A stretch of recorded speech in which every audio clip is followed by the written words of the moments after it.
Hey, Sarah.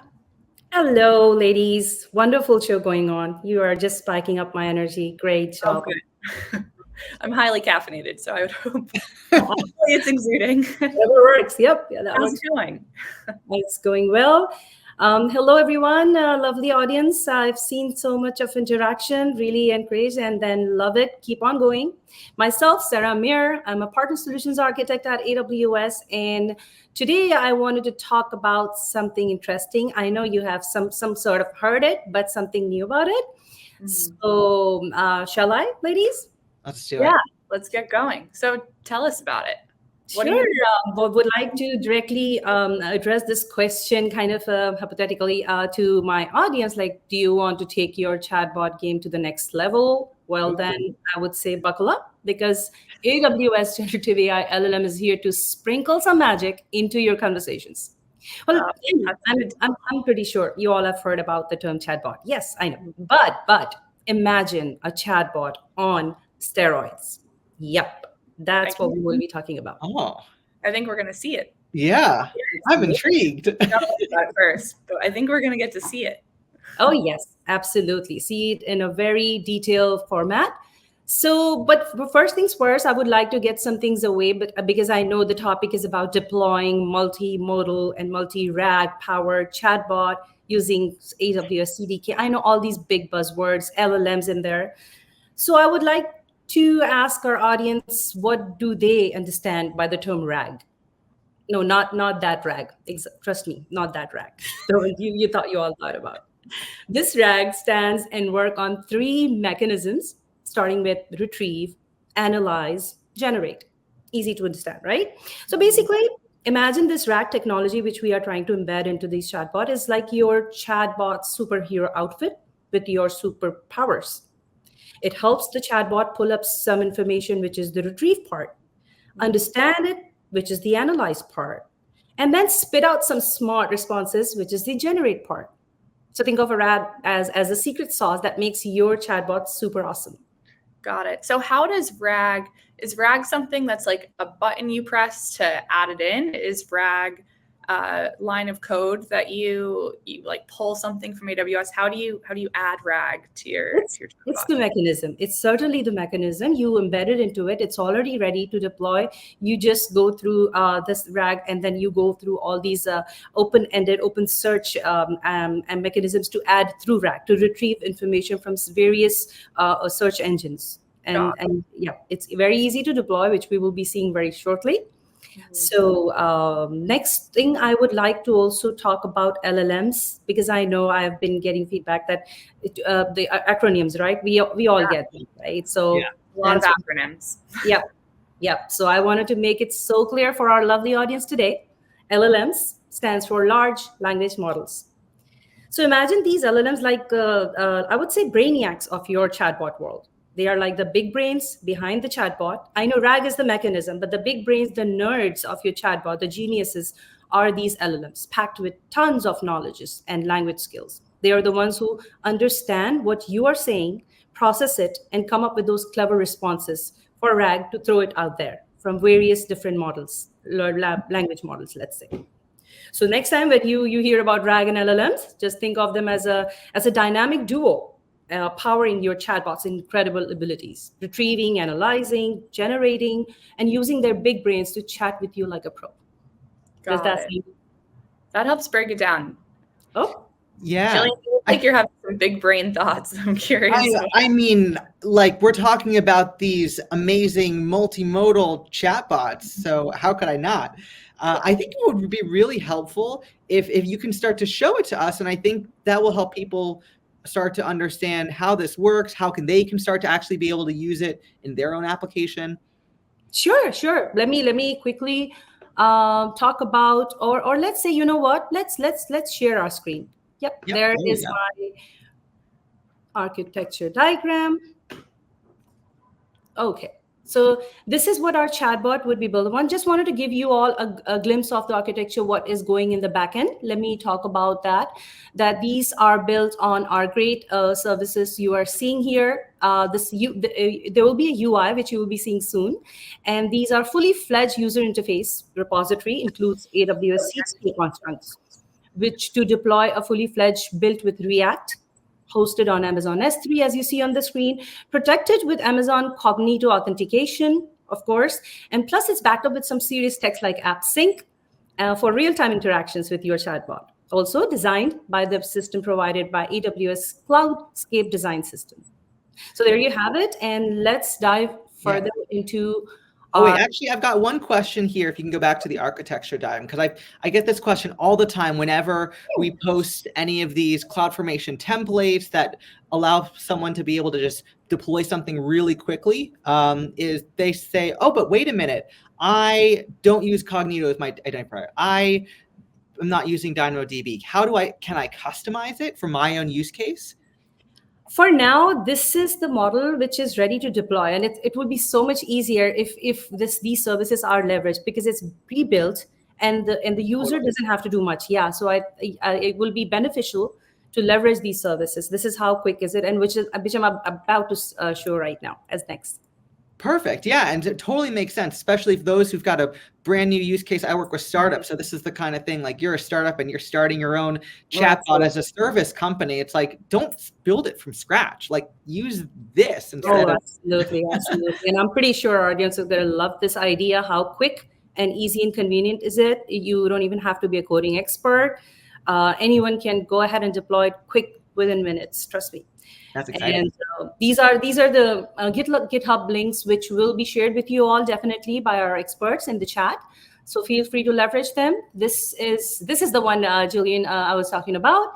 How just a glimpse I wanted to show it to our audience before I jump into the actual super lovely UI is these are the basic configs where you are trying to implement within yes and no option, and then your open search engine options like Aurora or other workspaces to add in. So how quickly, just enable it, yes, which region, just the name, the role, all those models, LLMs, you just add it in there and there you go, boom, that's it. It's just going back and back. Oh, wait, sorry. It went a little bit fast. I have a question on that. Nice. There was in that, there is an option for which model. Was it an option for which large language model to use? Yes, there is an option for which large language models, not only that, which the foundation models. You can choose, and also one great point to mention that it has several ways you can deploy it. I have done it with Cloud9, AWS Cloud9. You can do it locally with Console. You can do it another way through SageMaker. There are several ways which it's more favorable for you all to do it. So this is, but the configuration is detailed here. All the magic configs, which works their magic in the backend, are mentioned in all these CDK files here for you all to leverage. Awesome. So we do have a question in the chat, and I know you're about to show us this, but as you're showing it to us, so when you're pulling those different models in, how do you decide which one, and also where are they? I guess two questions. Sure. One, how do you initially get started? Like if you're starting from complete scratch, you're a startup and you don't know where to figure out which one is best for you or even which ones to compare. How do you figure that out? You're basically, let me guess, you are more, or the question is more emphasized on the functionalities of the model, because let's say an easy example, like some models are for text generation, some foundation models for image generation, right? So the user wants to define or get clarified on the functionality, what according to their use case, right? Yep. In this documents, the document which will be shared with you, all the models involved are definitely defined that way for this purpose. But not only that, there's so much of a great documentation for Jumpstart Playground, where I have done the enablements previously, which also defines in a 2 to 3 line of every foundation model what it is good for. Oh, great. Is there a website, an AWS website that says that? Or yes. Is that a training that you did? No, it should be openly shared from the Jumpstart perspective and Bedrock perspective, Amazon. Awesome. Yeah. Okay. So maybe we can get that link put in the chat so that way people can take a look if they're interested in our one-liners about different options. One-liners about it. Those are pretty. I find them very convenient for my partners, my customers to show them. It's easily definable, and then it's a huge playground of all the foundation models we support, and you can easily go and just read. Okay, that will do my thing. So you can just pick it up. Great. Okay, let's move on, shall we? Let's do it. Okay. Before I start, I wanted to give a higher level overview. What we will be talking or showing you the magic about is uh, uh, with this AWS Generative AI LLM, you can easily deploy multiple models and dive into the world of RAG options. And now we all know what RAG is, right? Mm. So guess what? It comes with a super sleek UI, which you're seeing right now. And that will make you feel like you're chatting with a futuristic AI buddy. So let's talk about what fun things you can do with your futuristic AI buddy here. First off, you can experiment with multimodal modes. I am about to show that. Second would be our multi-session chat, and then followed up with some multiple RAG options with workspaces and debugging tool. So let's start with that. Great. Playground. This is our chatbot, and this is our RAG, Retrieval Augmented Generation. Oh. So the first one, I would like to show the playground. And this is the most interesting one. I know I'm still a kid, I would say. I have some history here. So this is an interesting one. What this does is that it can analyze the images and pictures. That means you can throw in some pictures, ask questions about them, watch the chatbot do its thing, describe those images, and even generate text based on them. How cool is that? So what I did, just to fool or give more challenges to a chatbot, I did not pick this picture from the web. This is my very own personal, my own cooking show picture and my own ingredients where I was preparing a dish. And look, it came out exactly what I made it. So I was pretty impressed. And these are the outputs from different foundation models. I think this is from Amazon Titan. This is from Claude, which it gave me that based on these ingredients shown in the image, appears that you're making for a chicken tikka masala. That's an Indian popular dish, and I'm pretty sure we all are aware of. So this has given me all these ingredients. How cool is that? That is just seeing in the picture, it scanned everything for me. That's very cool. Yeah, there's two questions in the chat that kind of in the same theme, so I'm going to combine them into one question. So as context for the folks listening, all of our pricing, you can see it on the pricing pages. And then there's an AWS pricing calculator, so you can go in and put in numbers based on your usage to get an estimate of like how much your costs are going to be. But I'm curious, like for this whole solution, is there anything on the actual GitHub repo that helps people to understand what their cost would like potentially be? Oh, from the cost perspective, yes, I'm pretty sure we can send them some link to discuss, because I know there is S3 involved, there is UI Amplify involved, there's Lambda in the backend and other services Cognito. So they will be separately calculated all to begin into one. So yeah, I will encourage my experts to send some links regarding that. But just to let the audience know, this is a combination of multiple services integrated together, how they are working in the backend. And then that's how it's going to come out to be. Yep. Yeah, perfect. That's helpful. Thank you. It's always good to know what you're going to see on the bill before the bill comes. Yeah. Yes, absolutely. Right. So they should have a great understanding. And then we always have a lot of good free trials going on. So I'm pretty sure they all can leverage a lot of those services from that aspect. So talking about, coming back to this, I would like to show a live demo. So how about we pick another pick from one of my collection. Let's see, maybe this one. This is how you go ahead and add it. So I had this foundation model chosen here. I added an image. Now, since the image is added, right, you can see here. Let me move this so that it's more clear. Now I'm going to say, what can I prepare from this? And notice that I'm not even saying from this image, I'm not even saying from these list of ingredients, I'm not saying anything. That it's pretty vague, right? And see what it does.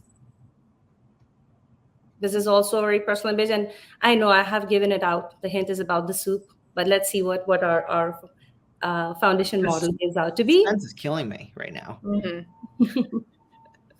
What? Okay, based on the ingredients shown in the image, it appears you have components make a very hearty vegetable soup or stew. Hearty, wow. Yeah. What This is a go-to thing. This is the whole winter, 3-4 months. It's very, very frequent in our house. So, and I love it that it picked up everything. And yep, it's giving us possibly turkey or chicken, could be browned and added to the pot. So it's giving pretty much all the details and adding every single ingredient which is shown in here, right? So this was about the images, and doesn't have to be food. The reason I chose food is so that our spouses, your girlfriends, boyfriends don't have any excuse, or our teenagers don't have any excuse that, okay, we don't know what to do. There you go. We got a solution for you. Just throw this over to them, and they can find a recipe, whatever is left in the kitchen or fridge. So I hope you guys are enjoying it. Next one is I would like to talk about is if you all ever wanted to test multiple models at once. Well, with the multiple session chat, you can totally do that now. Sending the same questions to a bunch of different models, and seeing how each responds based on their own smarts, knowledge, and back-end nerd brains and everything. So let's move on to that multi-chat playground. Any questions?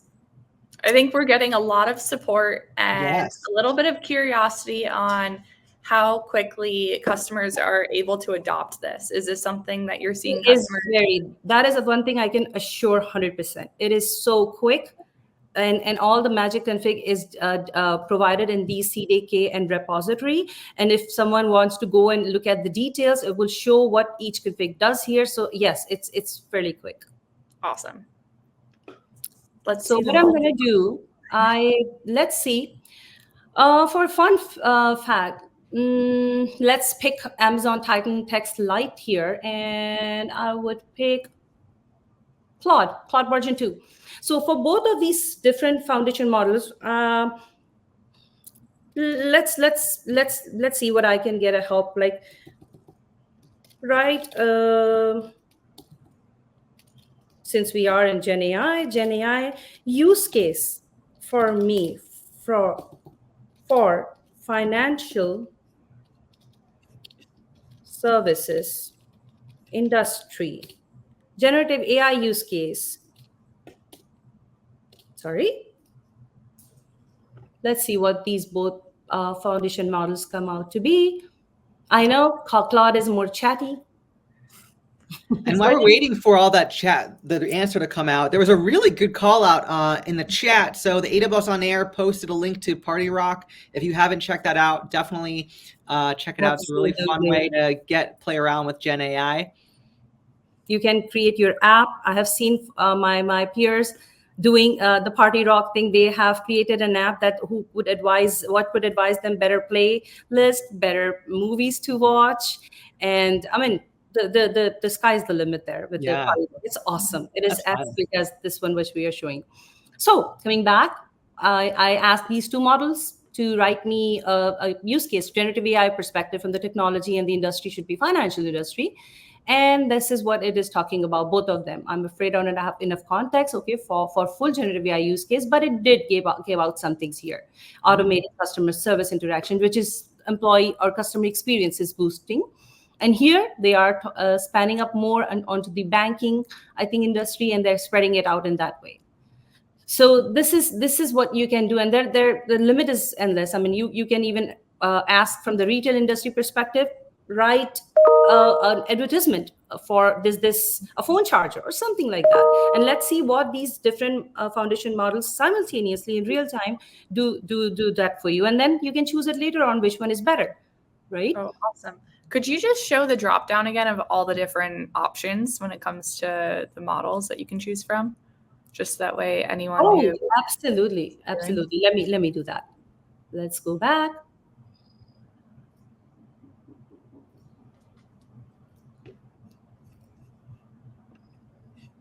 Yeah, it's cool that you can be able to like choose from not just two, you can add more models, and like Gigi's point, there's just so many options. I hear a lot of people right now, they're trying to really figure out based on their use case, what's the right model to be able to use for their application. So it's great if you're someone that wants to implement this. Yeah. And wanted to clarify this for our audience that as you see the name Bedrock here, these are all the models which you have access or requested access through Amazon Bedrock interface, the UI. When you go into the management console, you go and access management for these foundation models, and you click for allowing it, and then you get access. Those are the ones I have access, and I'm pretty sure you all would do as well. So this is where it's leveraging from the backend in architecture. We saw how Bedrock is embedded. And that's how we are getting all these access for all of them to leverage here, right? We've got a good question that I think relates to a lot of the audience here. So we've got a lot of people who use AWS. So Tidilome wants to know, how do we integrate this into an existing application that's already hosted in AWS? Yes, a very good question. If there is maybe I think they mean to say that if there is like a wiki page or something, or an application already running, and they are you looking to integrate this like a regular chatbot, right? But more efficiently. There is a way, I think, for that, and in these CDKs we can embed it same way, very similarly, because it is still a chatbot but on steroids, right? So we can embed it the same way with our backend coding of how you add it from our Python scripts. It is somewhere here, so yeah. You have to dig and find it, but you can surely do that, because it is still a chatbot, right? So yep, you sure would be able to do that. Really cool. Yep. So talking about the last two, which are more dependent on RAG and options with workspaces, you can create your own workspace. I have done for my knowledge base, and would like to show something, and then I'll create one for you all there.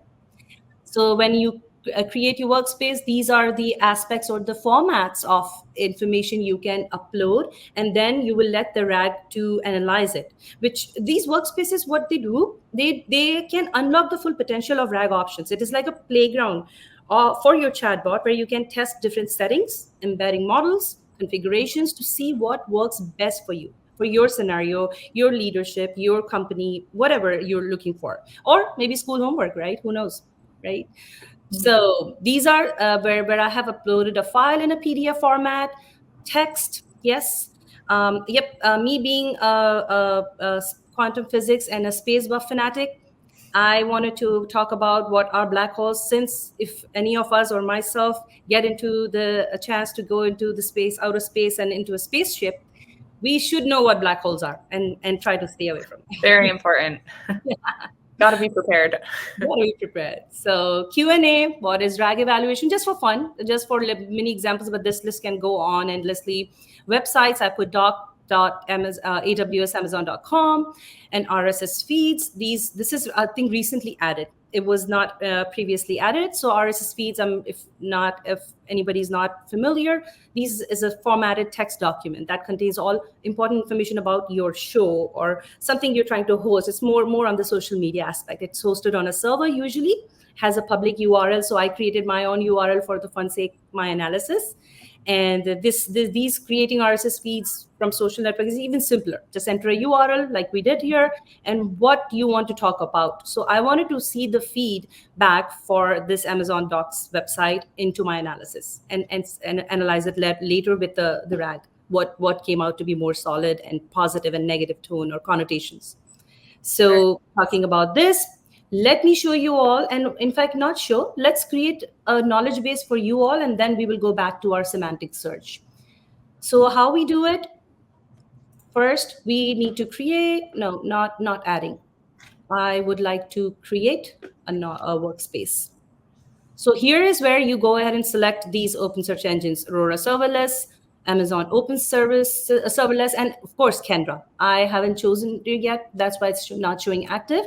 But when we are doing the configuration right here at this point, it will ask you that, would you like to add the Kendra Enterprise Edition or block it or create it? You can choose yes or true, and you would be able to show it see it after the deployment as pretty active. Okay. Yeah, wait, can you pause on this for a second? So because this is related to a question that's actually in the chat. So right now you're showing us in this vector engine the actual data sources that are currently supported. Yes. Okay. Absolutely. Yeah, these are all supported. Okay, perfect. There are more coming though, by the way. Okay, perfect. So this goes aligned with Mance Raider JSP's question, and that wants to say, my company has been building our own chatbot. Would be able to use the training data we've gathered to feed it to this roided out chatbot. And so that's where what we're seeing here of it would have to be in one of these supported data sources at this time. That is correct. That's a very good idea. I mean, I think this is a perfect scenario for them. You can add your open search engine here and edit it, deploy it, and also after, like, if you create your knowledge base or something like that, and you can add your PDF files or whatever you wanted to analyze in very different formats here: files, text, Q&A, websites, feeds, everything. And then we will show another aspect of debugging tools. And yes, that's a good scenario. They can do that. Cool. Very cool. And I think we have a few more questions that we might want to hit. I know we're running a little tight on time, I think. So we want to make sure we get these. Someone did ask if you have image recognition. You did have, a model processing images. Do you consider that image recognition? Do you consider that more? Do you consider that? It is image recognition also altogether, but there is a particular model of the topic besides this also that Claude, the very latest version, has come up with recent image recognition in a way that if you just wanted to upload a PDF or a scan document, it will make the whole notes for you. I mean, that is so cool. Usually we will embed some text and then try to summarize it, right? But scan documents, pictures, PDF, that is hard. But you can just put a scan documents of a PDF or a taken picture. It will get the very proper, awesome notes for you. Amazon Claude, latest version V2, V3 would do that certainly for you in Amazon Bedrock. Oh, that's awesome, because that also hits on our other question about Textract. So thank you. This can do even more. And I think one of the big takeaways there is that as all the models, improve and add more functionality, that gets delivered to the customers as well that are using this. Absolutely. It's all in the coming. We are getting so many previews and GAs soon to be announced. So certainly there's more to come. But the Claude model, like I said before, if you have your Bedrock access, you would be able to pull it right here in this UI of our Gen AI chatbot, and you would be able to leverage it in any aspect. Definitely, that is a strong option here for our audience to leverage. And with that, let me show you some of a little bit more nitty-gritty and debugging tools. Of course, very beneficial because usually this is our UI, right? And it's not very common to have the debugging, which is already very boring kind of a structured logs. You have to read manually, kill your eyes. So the debugging is also present here, and that is what is very awesome and I would like to show. Let me go into some, in fact, you know what? First of all, let's do some semantic search. You all have seen my knowledge base where I have uploaded a certain PDF. So let me select that and let me throw out a question that what is a black hole? Of course, I'm biased. I will go ahead and select anything to do with outer space. And there you go. So this was embedded into my knowledge base, and this is how you can analyze your docs. Now, yes, I know there are too many things. Vector search, we will definitely talk about it. A black hole is an astronomical object, all that details, what are the source type, and what is the ranking. We will talk about this, vector search, keyword search, and these are different responses they're getting from different models, and the ranking shows which is more precise and more accurate to the actual question asked here. And so this is how you will find out that which is the best content to pick for your documents or for your pieces, whatever you're writing for, right? Very cool. And let's talk about the embeddings. And let me choose large one, or maybe Bedrock, Titan. Okay. Now I will load some sample data. So this is just a sample data. This can be all your data to analyze. So this is just one liner for the sake of our ease today, and generate some sample data. Let's see if it does. There you go. I know, don't get turned off by this too much of numbers there. These are just the way of the chatbot or the AI analyzing what we are saying. So what is a vector? Vector is like, ever wondered how music apps suggest songs to you, or shopping apps suggest products that perfectly matches your taste? To understand how, you have to dive deep into these world of vector databases where data isn't just stored in tables and rows and words like that, but it is more mapped as geometric points in space. And also, embedding works simultaneously with vector, like a partnership aspect, but it's a numerical representation, what you see here on the screen. And let me describe this.